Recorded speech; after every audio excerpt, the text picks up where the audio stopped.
95% of the time that you don't get a second, third, or fourth date is because you are doing something wrong to kill the chemistry and connection with them. If someone has enough interest to go on one date with you, you should be able to get as many dates as you want with that special guy or girl. Here's 3 things you can do right now to guarantee a second date. You need to nail your first impression on your first date. In other words, your body language needs to be up to par.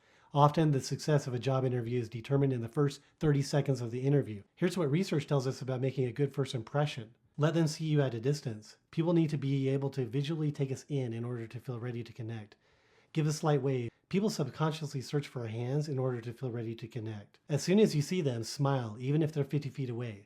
There's a reason why the smile can be seen further than any other micro expression. Now, when we're on a date talking to someone, we all can be unsure of what to say, what they think of us.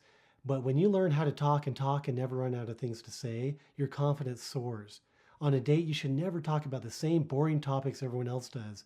Where are you from? What do you do for work? Anytime you ask questions that they've already heard on their last 10 dates, their brain starts following social scripts, which is like saying their brain goes on autopilot, and their interest in the conversation, and therefore you, dies. You can still ask someone what they do for work, it just needs to be phrased differently, such as, so what do you most like about your job? Naturally, when we're on a date, we want them to like us. We want this attractive, amazing person to see how great we are.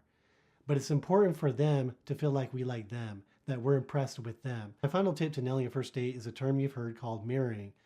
You probably don't use it, but let me convince you to do so. Humans are social creatures. We're wired to tap into the emotional states of others.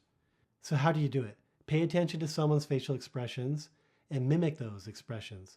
Not in this unnatural way, obviously, but when someone makes an expression and you do as well, you tap into the emotion they are feeling because you start to feel it.